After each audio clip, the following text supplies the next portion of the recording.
Je suis peintre en bâtiment et décoration. Mes journées s'organisent assez particulièrement parce que je fais souvent des volets en annexe. Donc je me les fais le matin et je pars après sur mes chantiers.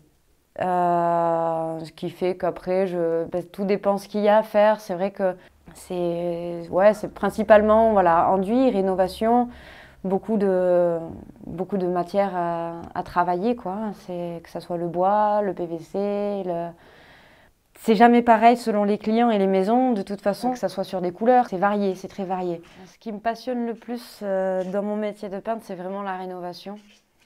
Et de voir des maisons en défriche que tu arrives après à retaper, que les gens se sentent beaucoup mieux chez eux et tout ça, c'est une satisfaction. Et ce bien-être, le fait de l'apporter, c'est vraiment passionnant.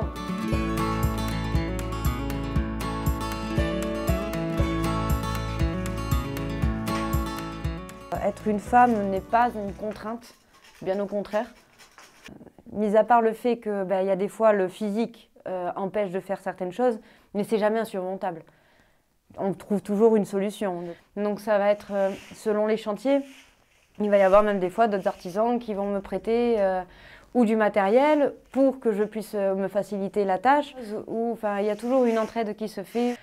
Les gens, il n'y a pas d'a priori. Bien au contraire, tout ce qui est métier artistique, donc la peinture, les enduits déco, c'est vrai qu'au niveau des enduits, des rattrapages, ça surprend souvent les gens parce qu'ils ne s'attendent pas à voir un petit bout de femme faire ça.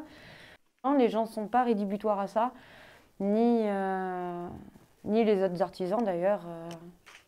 Ça gêne en rien du tout.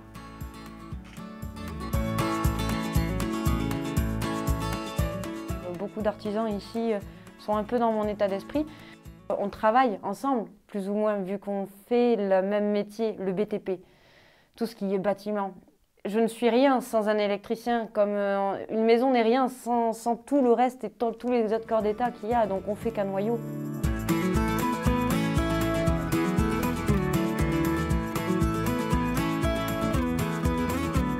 Je favorise en fait de prendre toujours mon matériel, du moins localement, c'est-à-dire que je pourrais l'avoir moins cher chez mon fournisseur directement. Je préfère faire travailler Shibero Matériaux, qui sont très compétents dans tous les domaines. Et puis, si j'ai des questions ou des problèmes, c'est l'avantage d'être travaillé en local, c'est qu'ils sont à 5 minutes de chez moi.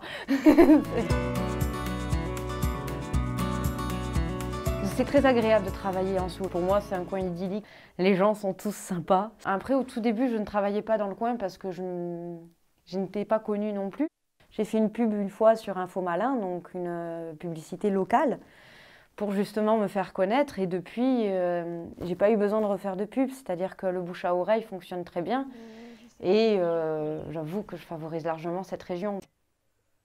T'as toujours quelque chose à faire. Tu peux très bien aller te balader au bord du Gaz, tu es à 5 minutes, tu peux partir en montagne, tu as plein de randonnées à faire qui sont vraiment spectaculaires et à côté, quoi. Donc c'est vrai qu'on est à la portée de tout. Et puis tu sors d'un chantier, des fois, quand tu es sur Saint-Angras ou des trucs comme ça, tu as les montagnes en face, tu as une vue imprenable. Bon, c'est du bonheur, c'est que du bonheur en fait.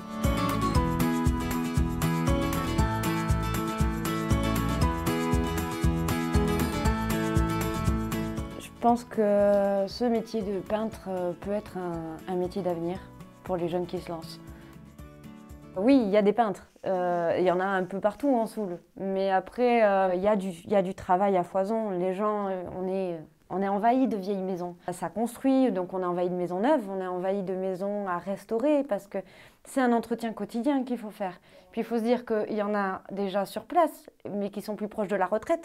Donc petit à petit, il faut des remplaçants. Et on peut se lancer dedans sans avoir peur de manquer, je pense.